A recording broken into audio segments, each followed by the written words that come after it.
Ասում են նաև, որ իրենք էլ շանտաժի են ենթարկել իբր ՔՊ-ին,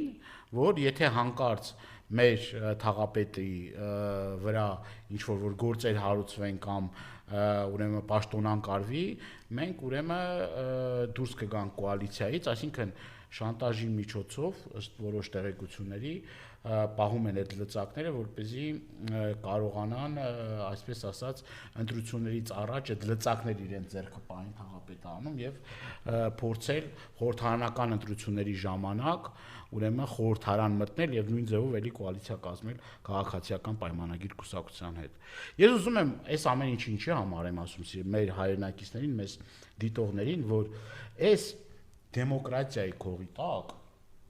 իբր թափանցելություն, կոռուպցիայի դեմ պայքար, դեմոկրատիա եւ այլը, սրանք ուրեմն այդ ուռուցքի նման սերտ